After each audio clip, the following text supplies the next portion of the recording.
Once upon a time, on a planet in space, lived a magical, mystical, wonderful race of humanoid creatures, a lot like ourselves, but with pointier ears, so we'll just call them elves.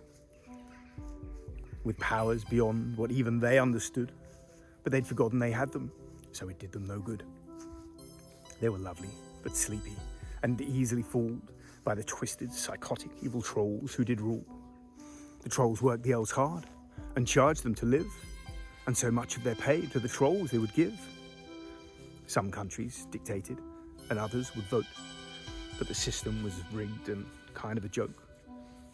For their democracy was dictation in disguise, as the elves' only choice were the red or blue ties. Everything else was all based on lies. As the elves they did slumber, the trolls they did rise. But as time went on, some elves became wise to the plans of deceit, to their tricks and their lies. And one by one, the elves would wake up, and it appeared that the trolls were running out of luck. So the troll leaders gathered to find a solution and try to put an end to this new revolution.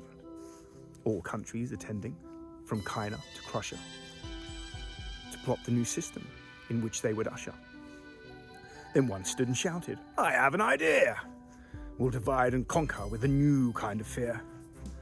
Let's tell all the elves there's a killer disease, a lot like the flu, but we'll say it's Chinese. We'll tell them it's deadly. In their house they must stay. If they don't, they could die. If they do, they'll get paid. We'll print lots of money and pay them a wage, and watch as the currency's value degrades. So as cash increases, the world will get poor, and as well as diseases, we'll also have war." Now, the leader of Crusher, named for obvious reasons, who loved to start fights and wars in all seasons, was filled with excitement and utmost delight to start yet more war in which he would not fight. "We'll print endless money to fund all the war, and sacrifice elves for the cause more and more. We'll lower their numbers, put less food on the shelves, and raise up the prices to starve out the elves.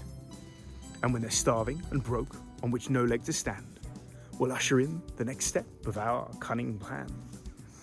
A digital currency, one they can't hold, but will say it's okay, because it's all backed by gold." So Kiner and friends, with their plan understood, attempted to acquire as much gold as they could. But not just gold, but silver as well, for industrial use, and to hoard, not to sell. And at a price so good that they'd change all that soon. Once they'd bought all they could, they'd raise the price to the moon. But with all plans in place, from fear, war, and plunder, many elves were awakened from their deepest of slumber. Elves also bought gold, and silver the cheapest. Small bars, old coins, cheap jewellery pieces. They bought food as well, dried, powdered, and pickled. They bought seeds, pots, and soil that cost very little. Now so many elves were much more prepared. No need to be panicked, worried, or scared.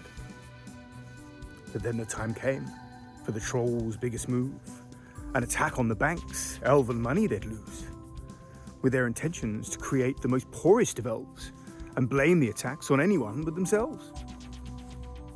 But as the rich became poor, the poor became rich, as a transfer of wealth had started to switch.